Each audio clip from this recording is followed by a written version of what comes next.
अगर कहा जाए तो राजस्व से ही एक राज्य चलता है, एक देश चलता है, मगर कई सारे राजस्व कर्मी जो हैं वो हड़ताल पर है, काफ़ी समय से ये हड़ताल पर है। हम लोग सीधे जानते हैं क्या कुछ मांगे हैं क्या और क्या कुछ आगे की प्रक्रिया करेंगे। सर, क्या कुछ मांगे हैं आप लोगों की? हम आपके चैनल के माध्यम से सरकार को भी और आवाम को भी, दोनों को बताना चाहेंगे कि हम लोग राजस्व उपनिरीक्षक हैं, जिसका पुराना नाम राजस्व कर्मचारी था। हम लोग ही पूरे राज्य में छात्रों का आय आवासीय जाति प्रमाण पत्र, किसानों का सम्मान निधि, वृद्धाओं का वृद्धा पेंशन, राजस्व संग्रहण, भू राजस्व संग्रहण का कार्य करते हैं। हम लोग 2017 से लगातार आंदोलन में हैं और 2017 में भी सरकार के साथ समझौता हुई। उसमें भी मेरा मांग था कि राजस्व उपनिरीक्षकों का न्यूनतम ग्रेड पे 2400 किया जाए। अभी तक लागू नहीं हुआ। फिर 18 में आंदोलन हुआ, उसमें भी समझौता हुआ, लागू नहीं हुआ। 2019 में भी आंदोलन हुआ, उसमें भी समझौता हुआ। कहने का मतलब अंतिम समझौता सरकार के साथ 10/10/2019 को हमारा हुआ है, जिसमें अन्य मांगों के साथ साथ न्यूनतम ग्रेड पे 2400 करने की मांग शामिल है, जिससे सरकार सहमत है और करने की बात कहती है, लेकिन कतिपय कारणों से आज तक लागू नहीं हुआ। हम लोग बार बार सरकार को अवगत कराते रहने के बावजूद जब हमारी मांगों की पूर्ति नहीं हुई तो हम लोगों का सदस्यों के बीच व्याप्त आक्रोश को देखते हुए हम लोग 16 सितंबर 2022 से अनिश्चितकालीन हड़ताल पर चले गए। इस हड़ताल में 11 डिमांड हमारा है। उनमें से पहला डिमांड न्यूनतम ग्रेड पे 2400 है और राजस्व उपनिरीक्षक से अंचल निरीक्षक में प्रोन्नति दी जाती है, जिसमें हम लोगों का मांग है कि पूरा का पूरा पद प्रोन्नति से भरा जाए और प्रोन्नति में अनुभव का जो रहता है राजस्व उपनिरीक्षकों का वह 5 वर्ष किया जाए। अभी वर्तमान में 10 वर्ष है। ऐसा इसलिए क्योंकि सरकार ने सीमित प्रतियोगिता परीक्षा जो जेपीएससी आयोजित की, उसमें से 5 वर्ष के बाद गजेटेड अफसर सीओ बीडीओ बना दिया, उपसमाहर्ता बना दिया, लेकिन अंचल निरीक्षक को बनने के लिए राजस्व उपनिरीक्षकों को 10 वर्ष का अनुभव होना चाहिए। कहीं से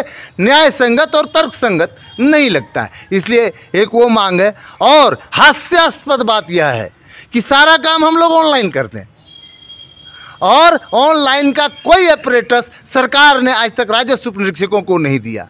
राजस्व निरीक्षक अपनी व्यवस्था से सीएससी सेंटर वगैरह से करके काम किसी तरह संपादन करते हैं और हम लोग को लगातार प्रताड़ित किया जाता है कि यह काम समय सीमा के अंदर नहीं हुआ, वो काम समय सीमा। हम लोग कहाँ से कर दें जब आप ऑपरेटर्स नहीं देंगे? और हम लोग का हर समय ये जो पहले हमारे द्वारा कहा गया, हर हड़ताल में यह मांग रहा है कि हल्का इकाई का पुनर्गठन। चूँकि आप लोग नए हैं, नहीं जानते होंगे, हल्का का एक एरिया होता है, क्षेत्रफल होता है। उसका जो अभी वर्तमान में क्षेत्रफल है वो सन 1953 में किया हुआ है, माने आज़ादी के तुरंत बाद, और उस समय उसकी जनसंख्या 500 निर्धारित की गई थी और आज उस क्षेत्र का जनसंख्या 50,000 एंड अबव है।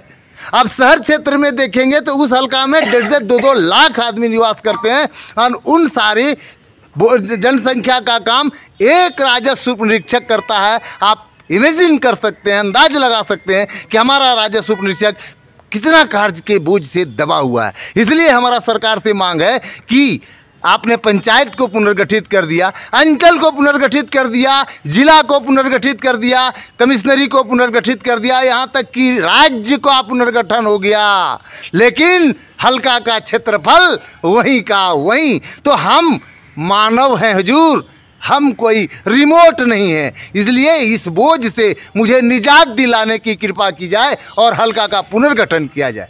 लगातार तब तो अगर हम लोग बात करेंगे तो कार्य काफ़ी बाधित हो रहा होगा। छात्रों को जो अपना जाति प्रमाण पत्र चाहिए, एग्ज़ाम्स आने वाले हैं, कॉलेजेस के फॉर्म शुरू हो जाएंगे, तो काफ़ी परेशानी होने वाली है राज्य की जनता को।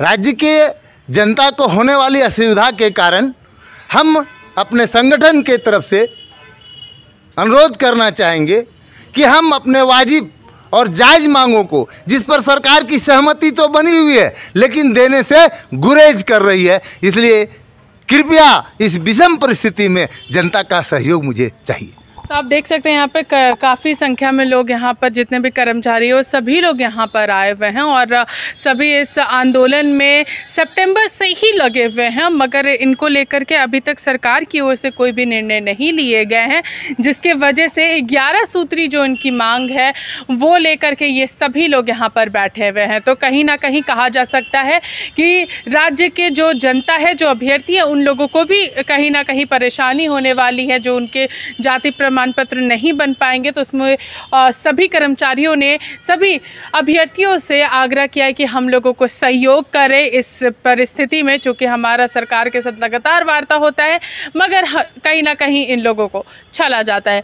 तो अब देखना ये होगा कि सरकार आखिर इस बार क्या कुछ फैसले लेती है, क्या एक बार फिर से इन लोगों को छला जाएगा या फिर इनकी मांगों पर सरकार सुनवाई करेगी और जल्द से जल्द इनकी मांगें पूरी करेगी। इसी के साथ देखते रहिए लाइव लगातार। रांची से मैं पूजा, नमस्कार।